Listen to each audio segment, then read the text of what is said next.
Prensa Miami. Mañana 1 de junio inicia lo que será una frenética temporada de huracanes en el Atlántico. La NOAA vaticina que hay un 85% de probabilidades de que la temporada esté por encima de lo normal. ¿Cómo debemos prepararnos? Donald Trump se convierte en el primer expresidente de los Estados Unidos en ser hallado culpable en un juicio penal. El jurado de Manhattan determinó que el magnate falsificó documentos para silenciar supuesta aventura con Stormy Daniels. ¿Qué futuro le espera al hoy candidato republicano? Comenzamos.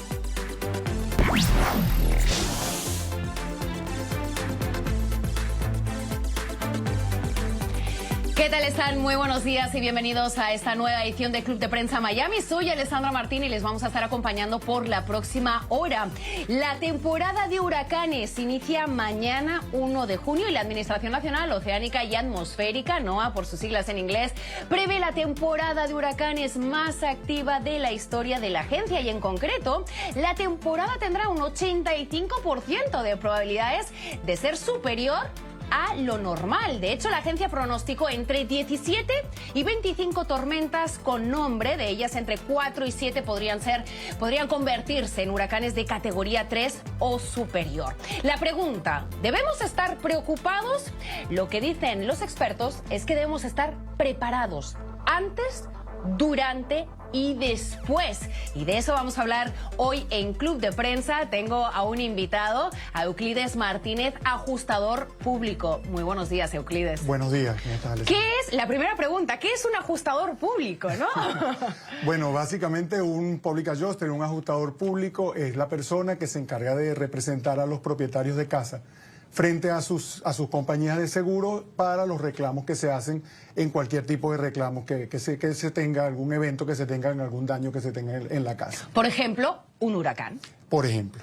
Yo aquí hoy, Euclides, he traído algunos de los elementos del kit básico que deberíamos tener cada uno de nosotros. Y es más, mañana comienza la temporada libre de impuestos sobre las ventas de productos para enfrentar esta temporada de huracanes en Florida. Es desde el 1 de junio hasta el 14 de junio. Y lo que he traído, y me vas a decir si estamos bien, que necesitamos un kit básico, elemental, en cada uno de los hogares del estado de la Florida.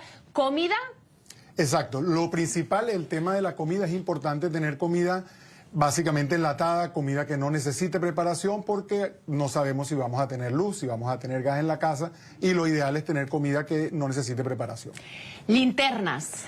Específicamente, si son de batería, obviamente hay que tener las linternas para prepararse también a la ausencia de la luz. Es conveniente tener un radio. En el caso tuyo trajiste aquí, nos está presentando uno que es un radio profesional para este tipo de eventos porque ni siquiera es de batería. No, es de manivela. Exacto, exacto. Ya eso es un nivel más. Nos recomiendan también algo muy importante. Yo llevo 3 años en el estado de la Florida. Me decían, necesitas tener algo para almacenar agua. Correcto. Dado el momento que tengamos un huracán que impacte en Miami-Dade y corten el agua, ¿no? Correcto. Esto sería para almacenaje de agua hasta 5,3 galones. Correcto, eso es importantísimo, tener agua almacenada ante la eventualidad.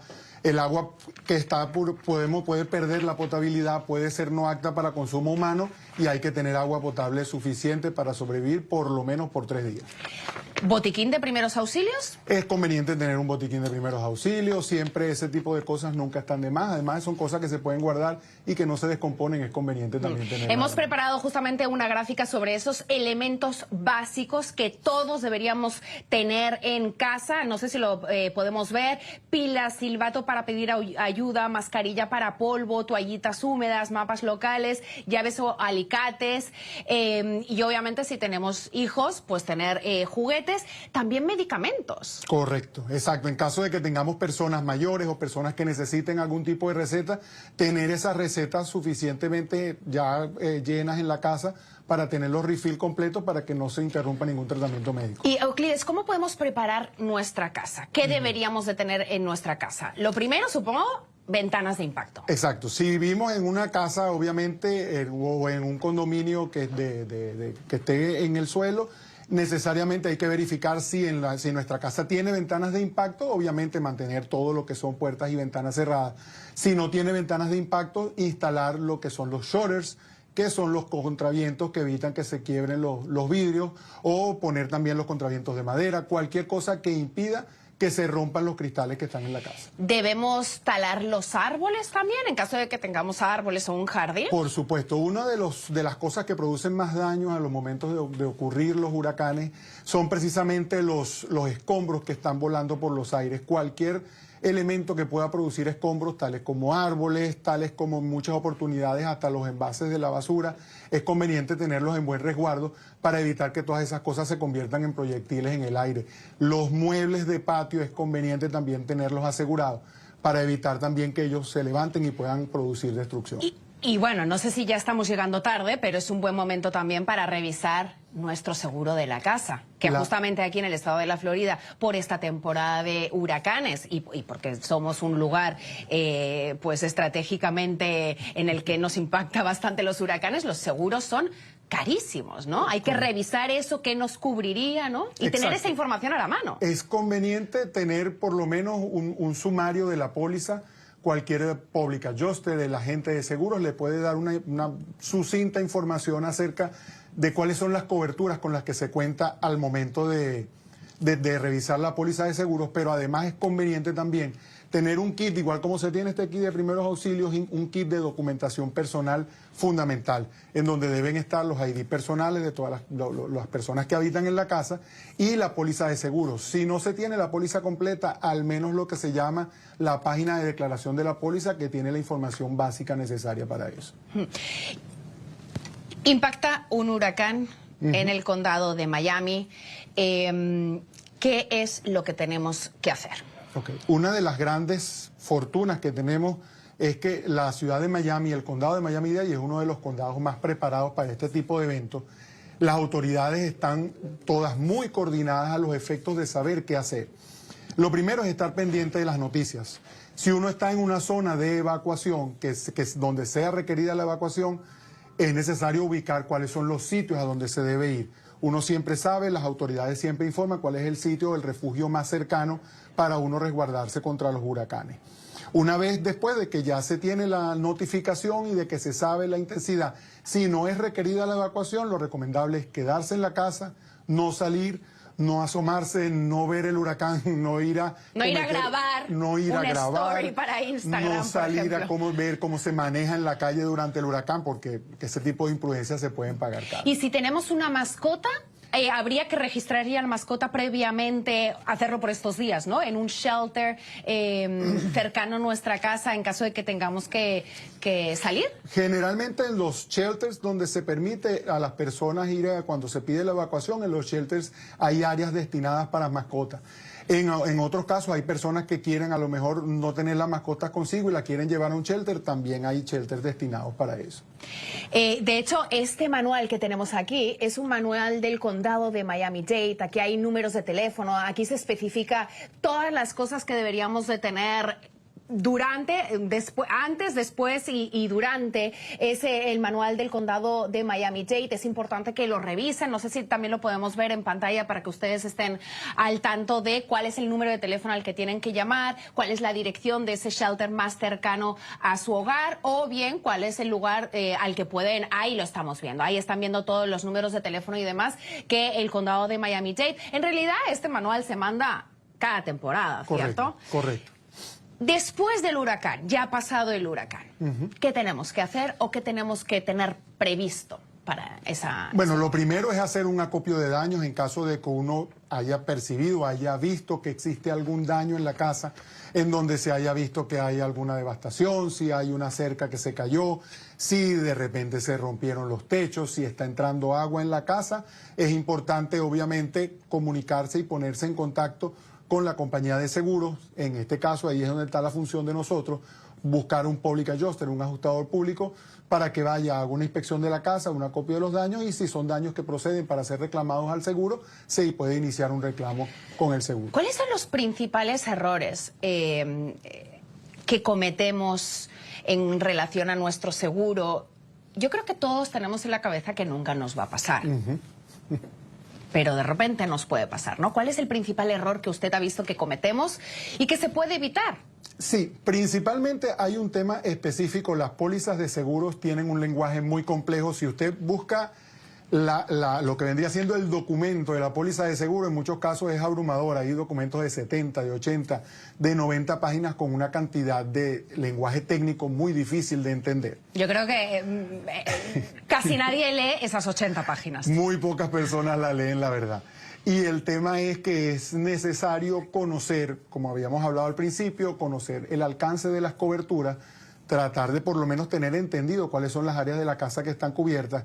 Y una vez en la que uno está viendo un daño dentro de la propiedad, lo ideal es llamar siempre primero a un public adjuster, que es la persona que puede primero verificar si el daño existe, si el daño se puede reclamar, verificar si las coberturas que hay en la póliza cubren esos daños que están ahí y el tiempo adecuado para hacer la reclamación.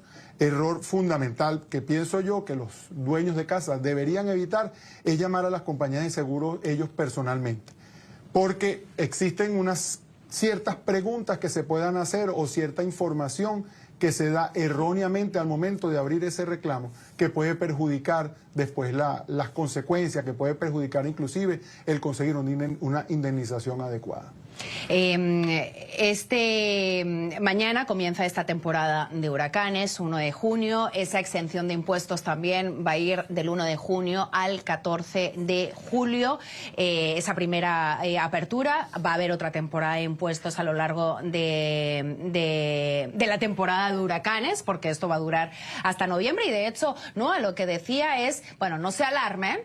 Sí que suena un poco alarmante, ¿no? Que nunca hayan registrado una temporada de huracanes en la historia de la agencia como la que vamos a vivir en esta temporada. Sin embargo, él decía que cuando un huracán, la agencia decía que cuando un huracán es de una categoría 3 o superior, la mayoría de las veces no pueden avisar con 50 horas de antelación, con más de 50 horas de antelación. Con lo cual, insistía en estén preparados, estén preparados. Eso es lo primordial. ¿Lo ve así también? Sí, correcto. Yo pienso que lo principal es estar informado y preparado. La gran ventaja, o yo digo que una de las fortunas que nos ha dado Dios en este estado de la Florida es que el fenómeno que a nosotros más nos impacta son los huracanes y las tormentas tropicales, y gracias a Dios son eventos que se pueden prever. Si bien es cierto, a veces quizás no con 50 horas de antelación, a veces 24 horas, pero aún así siempre hay tiempo suficiente para estar preparado. Lo principal es, como tú dijiste al principio, tener su kit y tener listo y estar escuchando a las autoridades, porque las autoridades siempre te van a decir qué hacer. Claro, muchos la verdad que no nos preparamos hasta que no vemos el aviso que viene, y para entonces se arma el caos en las gasolineras, en los supermercados, ¿no? Es correcto. Es correcto, eso ocurre con mucha frecuencia, pero al final también es eso, el asunto es que debemos confiar primero en la preparación de las autoridades y en evitar cosas que te mandan a no hacer. Puedo poner un ejemplo, hay personas a veces que, producto del mismo pánico generado por el huracán, deciden salir fuera de la ciudad y tomar carretera para irse a una ciudad que no vaya a ser impactada por los huracanes. Hemos tenido eventos pasados donde eso ha generado congestiones gravísimas en la vía, en donde las personas, cuando la forma de verdad exponerse a los peligros de los huracanes y de los vientos huracanados es estar en la calle. Es la peor medida que se puede tomar. Entonces, cuando las autoridades le dicen a uno, quédese en la casa, tome las medidas. Y si las autoridades le dicen a uno, evacúen porque hay sitios a donde ir. Y la pregunta, yo muchas veces me planteo, veo mi casa y digo, bueno, ¿cuál es el lugar más seguro de la casa cuando está pasando la tormenta, ¿no? Si tienes hijos y demás, me quedo en la casa, pero ¿dónde puedo estar en el salón tranquila viendo la tele? No, porque seguramente no tenga electricidad. Pero ¿dónde es el lugar más seguro en una vivienda? Te hablo de un 2-2, por ejemplo, ¿no? De 2 habitaciones, 2 baños, un apartamento. Exacto. Estamos hablando, sí, por ejemplo, en una casa, en el suelo, los sitios más seguros son las partes que tienen la estructura más firme. Los garajes de las casas generalmente están hechos por norma de la Florida, todos están encofrados en cemento y por lo tanto son partes estructuralmente muy fuertes. En las casas donde no haya garajes, los baños que están en los primeros pisos siempre son áreas extremadamente seguras. Igualmente hay que evitar estar cerca de las ventanas. Hay que, si estamos en un edificio de apartamentos, alejarse lo más posible de las ventanas para evitar estar cerca también de lo que pudieran ser algunos vientos o algunos escombros que pudieran estar golpeando a las personas. Las autoridades locales del condado de Miami-Dade, durante la rueda de prensa de presentación oficial de la temporada de huracanes 2024, la alcaldesa en concreto repitió la palabra cambio climático, cambio climático, cambio climático. Esto es solo un pronóstico de lo que nos espera en los años venideros, en el futuro, debido al cambio climático, y eso incide directamente en lo que pagamos del seguro. Euclides, cuéntanos un poquito cómo está el tema del seguro aquí en el estado de la Florida con respecto a otros estados y cuál es el pronóstico que se hace para los años que vienen, dado por esta situación de cambio climático que está cambiando todo, absolutamente todo, no solo los fenómenos meteorológicos, ¿no? Correcto. Sí, las compañías de seguros se rigen por una ley que es la ley de los grandes números, en donde ellos trabajan en función de la ocurrencia de los eventos a los que ellos están dando cobertura. Obviamente, por ejemplo, en un estado como la Florida, en un estado donde existe incidencia de tantos daños por viento, es lógico que las compañías de seguros vengan y aumenten sus primas año a año producto de los eventos que han ido ocurriendo. Se sabe también, obviamente, que es necesario que las compañías de seguros tengan fondos para poder satisfacer esos eventos. Sabemos que ellos están tomando medidas porque el cambio climático es algo que no se va a poder detener. El problema es que es una responsabilidad de uno como dueño de hogar mantener una póliza de seguro porque va a proteger tanto los bienes que uno tiene dentro de la casa como las estructuras y la propiedad que uno tiene. Euclides Martínez, ajustador público, muchísimas gracias por toda esta información útil. No hay que alarmarse, hay que estar preparados para prevenir, creo que ese es el mensaje. Aprovechen esos descuentos, a partir de mañana todos los supermercados van a tener como ese stand especial de kits, de elementos, de productos para prepararnos para esta temporada de huracanes. Muchísimas gracias, Euclides. Y nada, y stay safe, ¿no? Como dirían en inglés, ¿no? Stay safe, manténganse seguro. Vamos a una breve pausa publicitaria, pero regresamos con más aquí en Club de Prensa Miami. No se vayan. Ya regresamos con Club de Prensa Miami por NTN 24, el canal de las Américas.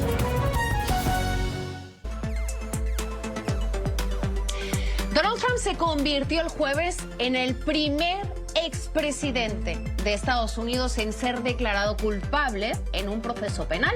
Un jurado de Nueva York le encontró culpable de los 34 cargos relacionados con un plan para influir ilegalmente en las elecciones de 2016 mediante pagos para comprar el silencio de una actriz porno que dijo haber tenido relaciones sexuales con Trump. Ahora hay que esperar a saber cuál es la condena que el juez Juan Merchan debe anunciar el próximo 11 de julio y se prevé un largo proceso de apelación. Tenemos al otro lado del teléfono a Orián Brito, periodista radicado en Miami, en el estado de la Florida. Orián, muy buenos días, ¿cómo estás? Alessandra, muy buenos días, un gusto estar contigo y con toda la audiencia. Orián, la primera pregunta que a todos nos asaltó ayer cuando vimos la noticia culpable es: ¿Donald Trump va a ir a la cárcel?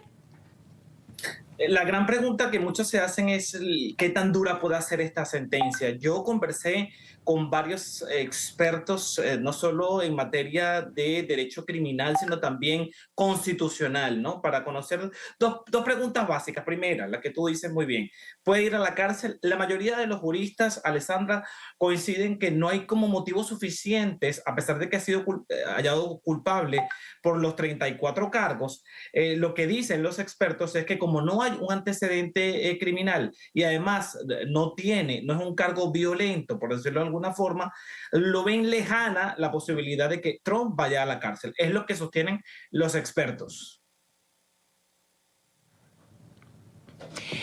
Al abandonar la sala del tribunal, Trump dijo que había sido un juicio amañado y vergonzoso y que el verdadero veredicto lo dará el pueblo el próximo 5 de noviembre. Vamos a escucharlo.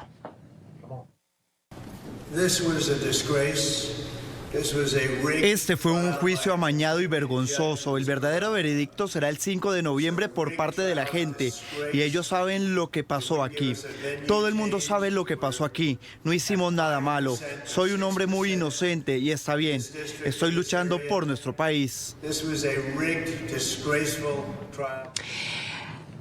Lo que comentábamos es que Donald Trump probablemente no vaya a prisión, aunque la falsificación de registros financieros conlleva una pena de hasta 4 años. Sin embargo, como él no tiene antecedentes penales, pero lo que sí puede ser probable, Donald Trump va a poder votar el próximo 5 de noviembre, Orián. Es ahí donde entra el gran dilema, si va a poder votar una vez sea encausado, se conozca realmente este veredicto. Yo creo, Alessandra y amigos televidentes, que la defensa de Trump va a jugar la carta del tiempo. Y es la carta de prolongar, apelar, hacer todo lo que tenga a su alcance para que esta decisión se prolongue más de lo previsto. Creo que la estrategia se espera que a las 11 de la mañana en Nueva York, hora del este de Estados Unidos, Trump dé una conferencia de prensa junto a sus abogados y esperemos que allí podamos conocer un poco más las acciones legales que ellos van a emprender para ganar este tiempo y que él pueda efectivamente votar, porque esta situación se da en medio de la cuenta regresiva de esta elección presidencial, ¿no? ¿Y cómo impacta este veredicto con los otros juicios penales que tiene pendiente, ¿no? Porque estamos hablando de hasta 3 juicios criminales que aún están pendientes y si el pronóstico no falla, no va a tener ningún tipo de desenlace o veredicto o condena hasta después de las elecciones, ¿no? Sí, correcto. Fíjate que el caso de los documentos clasificados, que es un caso también importante, está suspendido. Todavía se espera la acción que ha sostenido el presidente, introdujo ante la Corte Suprema por la inmunidad que asegura tenía para el momento del asalto al Capitolio. Yo creo que hay 2 casos que son muy fuertes para Trump. Uno, por supuesto, el del asalto al Capitolio, y el segundo, el de la interferencia electoral en Georgia, que es importante allí porque en Georgia también hemos visto que hubo una situación con la fiscal Fani Willis que llevaba este caso y las críticas que ha tenido la defensa. La carta del tiempo ha sido fundamental y también yo creo que hay que destacar que a pesar de que es una situación crítica y que por primera vez para un expresidente de Estados Unidos enfrenta una acusación criminal de este tipo, Trump está aprovechando para sacar ventaja política de toda esta situación. Hoy todo el mundo habla de Donald Trump en el país, para bien o para mal, pero habla hoy de Trump en Estados Unidos. De hecho, todas las portadas de los periódicos hoy es Donald Trump culpable. No sé si podemos ver esa gráfica, que hemos hecho un compendio de todas las portadas de los diarios estadounidenses. Pues son 2 palabras, ¿no? Donald Trump, mira, ahí lo estamos viendo, USA guilty. Today, Trump guilty y Trump guilty. ¿Puede seguir siendo candidato presidencial? ¿Hay alguna ley que se lo impida después de esta condena? No, Alessandra, no hay ninguna ley que impida que por este caso, y yo lo dije hace instantes, yo creo que hay 2 casos mucho más serios que uno pudiera pensar, bueno, este sí podría de una u otra forma complicar el panorama electoral para Trump, que son el de Georgia y el asalto al Capitolio, pero este particularmente no. Esto es sencillamente falsificación de documentos y ninguna ley en Estados Unidos contempla que una persona que sea juzgada por este delito no pueda correr para la presidencia. Entonces él va a seguir.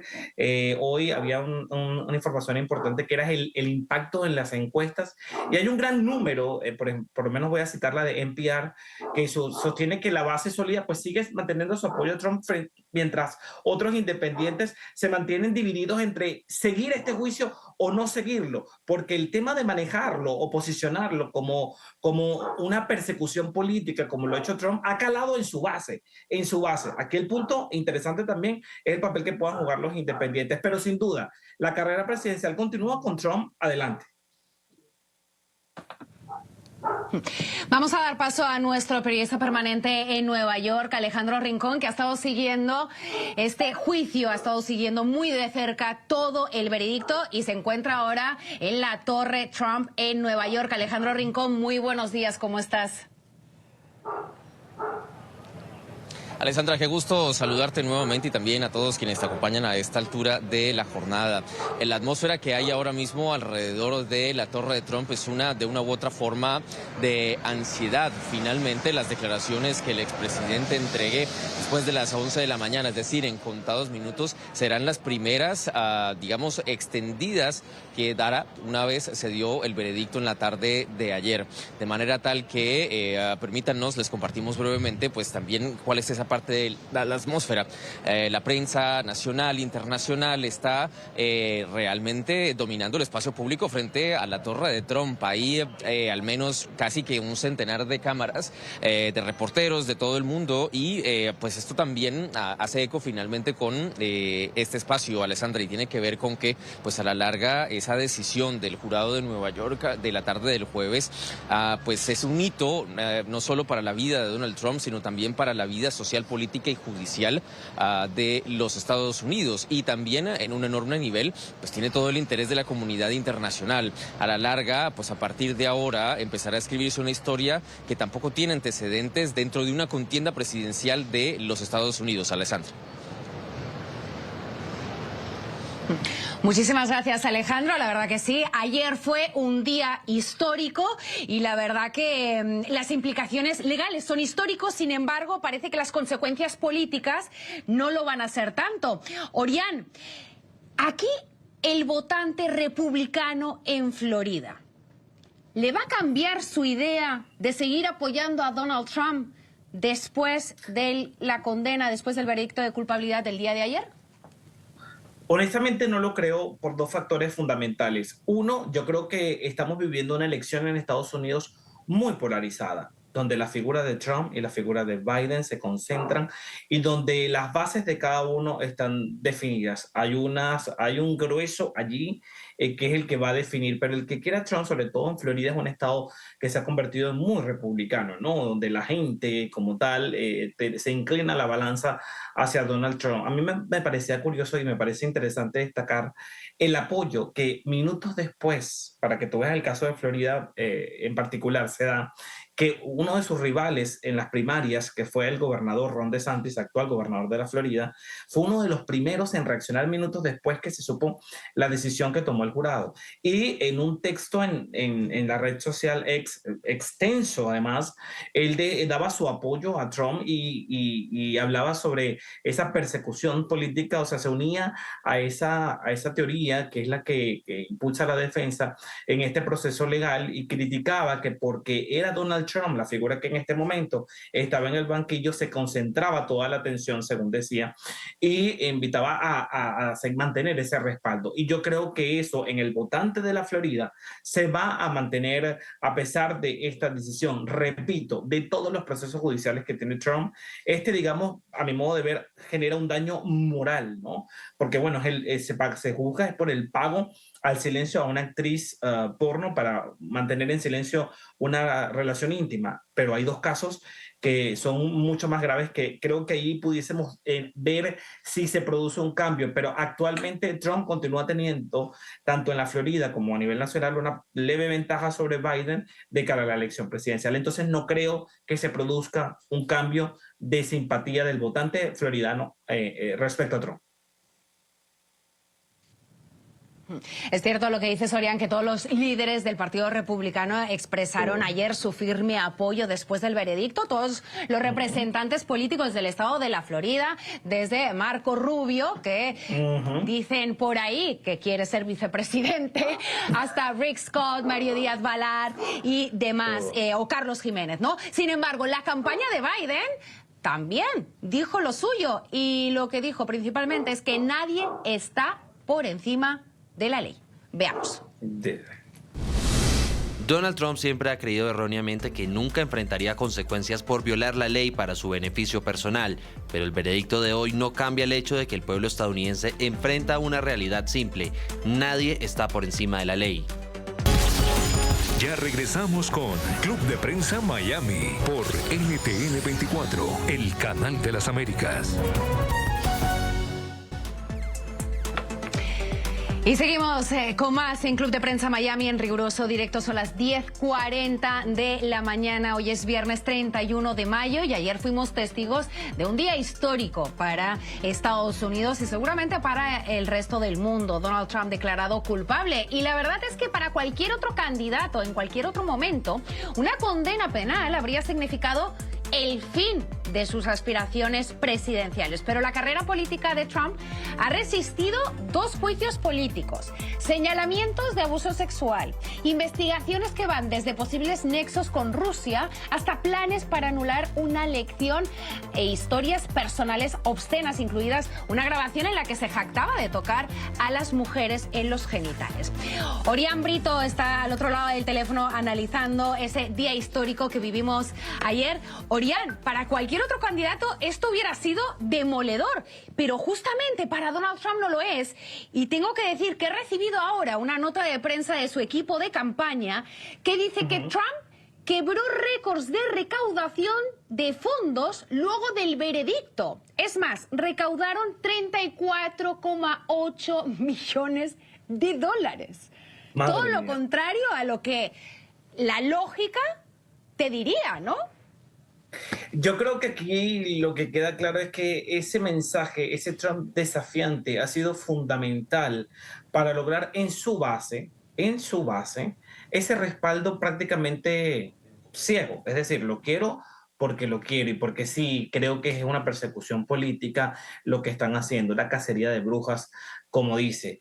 Trump, la figura de ese Trump desafiante, que a pesar de que el juez lo amenaza con cárcel y le dice no hable de este tema, no toque con la prensa ninguno de los temas abordados aquí en este juicio, y él sale y ataca al juez independientemente de los llamados de alerta, te demuestran que eso cala en su base. O sea, la recaudación, gracias a la información que llega más de 34 millones de dólares en un día, te demuestra que hay una base muy sólida que cala ese mensaje, Alessandra, y que está dispuesta a seguir con él independientemente de los procesos judiciales, como muy bien los describiste, que abarcan desde acusaciones con temas electorales, con cosas personales, pero la gente está allí apoyándolo, y quienes no también están firmes y que ven este caso como que la justicia estadounidense ha ganado, porque hay que decirlo así, es lo que siente quienes apoyan este proceso,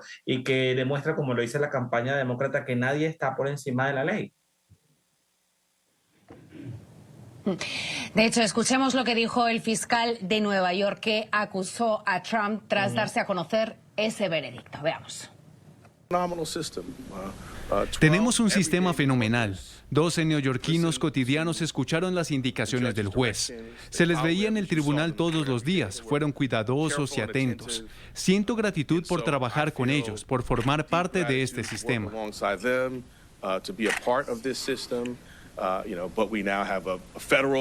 Ahora tenemos una decisión de un tribunal federal que se pronuncia sobre las teorías jurídicas. Pero lo más importante es que hoy tenemos la voz más importante de todas, y es la voz de los jurados. Orián, después del asalto al Capitolio se estuvo analizando, y de hecho se sigue analizando, ¿no? ¿Qué daño le hace a una democracia tan consolidada como es la de Estados Unidos cuando estamos cuestionando que unas elecciones sean justas? ¿Qué daño entonces le puede hacer a una democracia cuando se cuestiona a la justicia? Mira, realmente es bien preocupante. Yo creo que después de la elección del año pasado, de hace 4 años ya, entre Trump y Biden, en esa primera etapa que ganó Biden, al sol de hoy, muchas cosas han cambiado en la historia del país. Vivimos un Estados Unidos mucho más polarizado, donde yo siento, y esto lo digo muy a título personal porque tengo 13 años viviendo en este país, pues los ataques a las instituciones se hacen de una manera muy ligera, a mi modo de ver. Ya realmente la polarización es la que protagoniza el ambiente político, y es muy preocupante porque porque Estados Unidos siempre se ha caracterizado por ser un país de instituciones, del respeto a las leyes, pero lamentablemente la politización y esa polarización ha llegado a todos los niveles de la nación. Una situación muy preocupante porque ahora nos estamos viendo en un mismo escenario, en el mismo escenario donde está un Donald Trump y donde está un Joe Biden, donde lamentablemente los nuevos liderazgos quedan rezagados, ¿no?, en medio de esta situación política y de esta situación legal. Yo creo que la justicia es la justicia, hay que responder a lo que se acusa, pero también hay que tener la capacidad de uno ver la foto ampliada y ver cada caso por separado sin pasiones, para que al final sean las instituciones, repito con esto, las que pongan la línea que se debe seguir, como siempre ha sido Estados Unidos. Realmente es preocupante.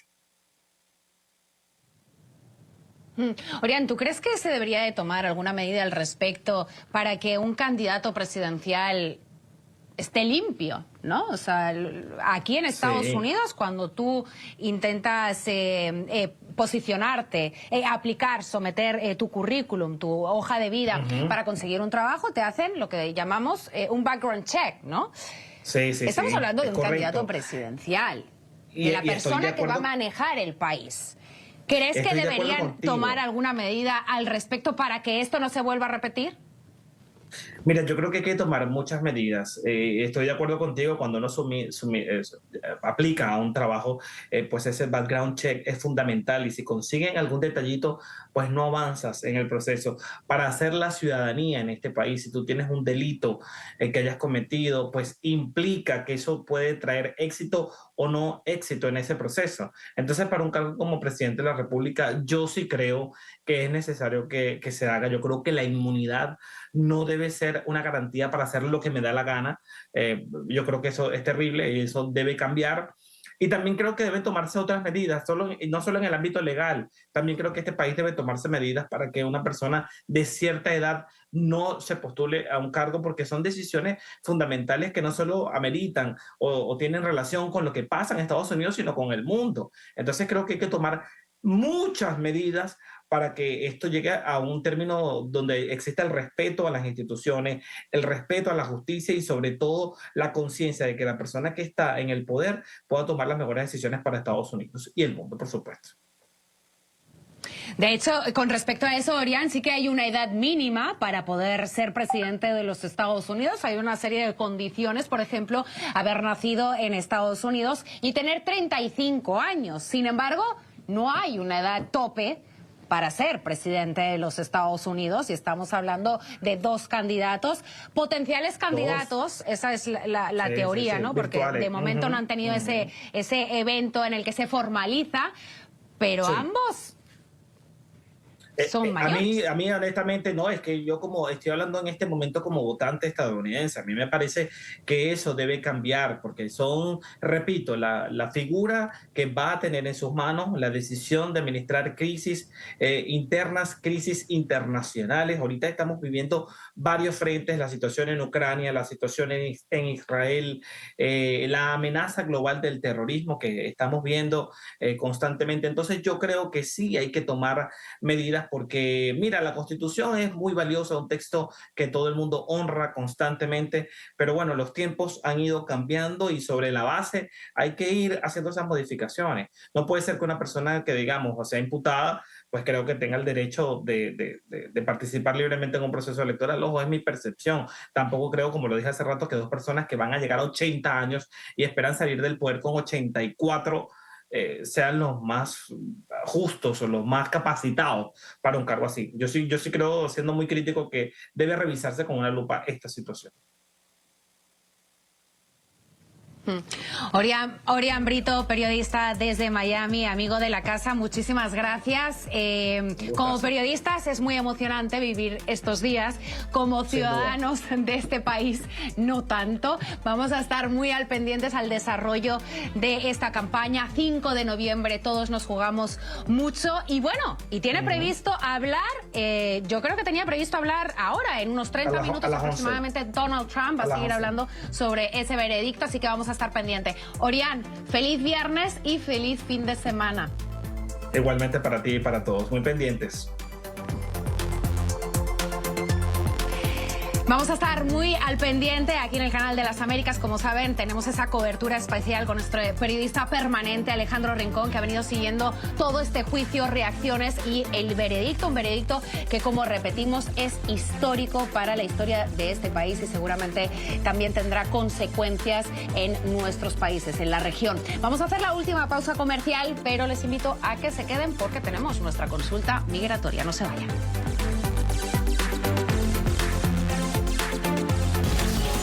Ya regresamos con Club de Prensa Miami por NTN 24, el canal de las Américas. Son las 10:54 de la mañana. En riguroso directo seguimos aquí en Club de Prensa Miami y es momento de nuestra consulta migratoria. Es que en el 2021 había alrededor de 7.8 millones de inmigrantes indocumentados trabajando en Estados Unidos y este podría aumentar debido a la masiva migración que ha experimentado Estados Unidos en su frontera sur. Estos trabajadores son uno de los grupos más vulnerables, pues se enfrentan a abusos, acoso sexual, robo de salarios y accidentes. Y la mayoría de las veces no son reportados por miedo a la deportación. Sin embargo, los trabajadores indocumentados tienen derechos laborales en Estados Unidos. El abogado Luis Paoli nos explica cómo realizar una denuncia. Veamos.